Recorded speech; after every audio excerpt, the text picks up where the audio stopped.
Russia taunts a humiliated Biden for what they're calling wag the dog war hysteria. In this video, we're going to see the growing realization that the Biden administration seems to have been engaged in another Russian hoax. We're going to see what Russia has to say about it. And stick with me to the very end of this video when I'll reveal how a new world is rising that's quickly leaving the feebleness of Biden behind. You are not going to want to miss this. Greetings, everyone. Dr. Steve here for a special third video of the day. And I just want to remind you, we are sounding the alarm here. There are just too many traitors and fake conservatives within our ranks, and it's time to go rhino hunting. On Saturday, March 5th, I'll be hosting our very first rhino hunting boot camp. It's a virtual event where we'll come together and learn everything you need to know about getting Republicans in name only out of office once and for all. So click on that link below to get your tickets now. Our webinar software only allows for 1,000 people, so space is limited. You need to hurry and secure your place so you can help get rid of rhinos and elect real patriots at both the local and federal levels. Again, it's Saturday, March 5th. It's virtual, so you can join us from the comfort of your own home. Make sure to click on that link below right now, and I cannot wait to see you there. All right, gang, let's dive right in here. Like I said, we got a full news day today, and boy, is Biden falling apart like never before, and that's saying something. It's becoming patently obvious to more and more people that the whole Russia invading Ukraine hysteria really was nothing more than one big wag the dog waste of time. Wag the dog, if you don't know, is simply the act of creating a diversion from politically damaging issues, like when Bill Clinton bombed Afghanistan and Sudan at the height of his Monica Lewinsky scandal.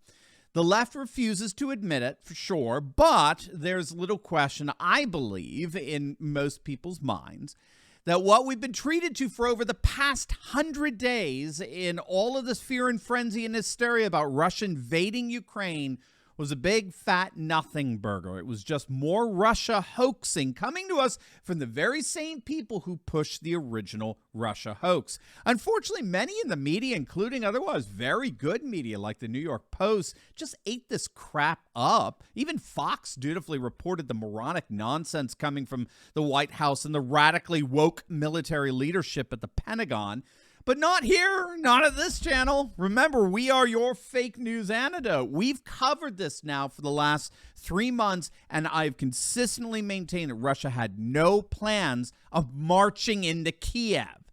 It was an utterly absurd hypothesis that, again, was peddled by the very same people who told us that President Trump was in cahoots with Vladimir Putin. Now, that's not to say this is not a very serious and intense situation. It is. But a situation that's been made all the worse, in my view, by the utter incompetence of the shell in the White House and an old Cold War Jurassic hangover in the Pentagon.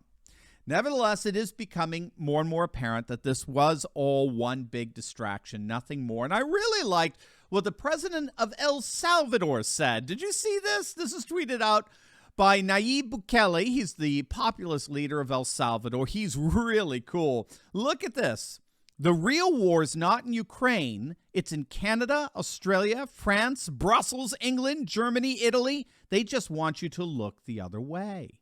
Amen and amen. That is the very definition of a wag the dog. And we were just treated to a masterclass in it. But when it comes to world leaders, no one is roasting bumbling Biden more over this whole fiasco than Vladimir Putin himself. Putin's foreign minister, Sergei Lavrov, said that the Western powers, by which he means ultimately bumbling Biden, were embarrassingly humiliated as Russia began pulling troops from the Ukrainian border now that their military drills have been completed. Breitbart's reporting that Russian officials wasted no time taunting the Biden administration after the February 15th date that Biden gave for the invasion came and went without an invasion. Surprise, surprise. Or if you're ABC News, you just moved the goalpost to February 16th. In the meantime, President Putin is busy building the post-globalist realignment all around the world. He just met with the Brazilian nationalist populist president, Jair Bolsonaro, where Putin affirmed that Brazil is indeed one of the most important of Russia's partners in Latin America. Russia and Brazil are currently part of what's called the BRICS group. It's an economic organization made up of Brazil, Russia, India, China, and South Africa.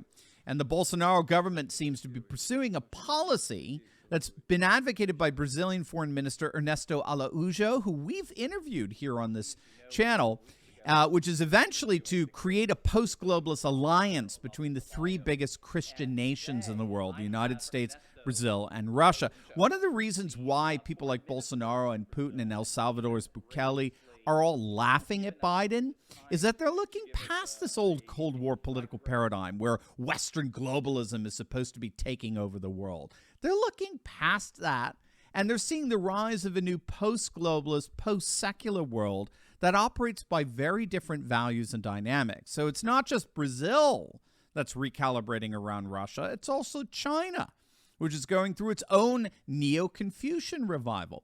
Russia and China, of course, have just announced what they're calling a, quote, limitless alliance that's basically functioning as a hedge to NATO. And this limitless alliance is all part of an even broader economic alliance called the Shanghai Cooperation Organization. And this is aligning all the STAN nations, so Pakistan, Kazakhstan, Kyrgyzstan, Tajikistan, as well as Belarus and Iran and Mongolia, and yes, even now Taliban-led Afghanistan. You see, the world is moving in a very different direction from Western liberal globalism. The frailty of bumbling Biden really is a symbol of the feebleness and frailty of the old globalist world order. It's become increasingly laughable when petulant little woke warriors like Justin Trudeau accuse Russia of being authoritarian, as Trudeau busies himself with freezing the bank accounts and canceling the insurance of protesting truck drivers without a shred of due process. Who really is the dictator here? So needless to say, the world is changing. President Trump recognized that, and he, like Bolsonaro in Brazil, believed it was time for a new geopolitical realignment around shared post-globalist values of national sovereignty and the revitalization of traditional custom, culture, and religion. Biden's doing everything he can to keep the old, outdated Cold War world alive, and his increasing incompetence and delirium are demonstrating just how frail and ailing such an old world really is. Now, before you go, you will definitely want to check out my latest video I just uploaded on the growing calls for Biden to take a cognitive health test. The issue is not going away, and it's only getting worse. So make sure to click on the link, and I'll see you over there. God bless.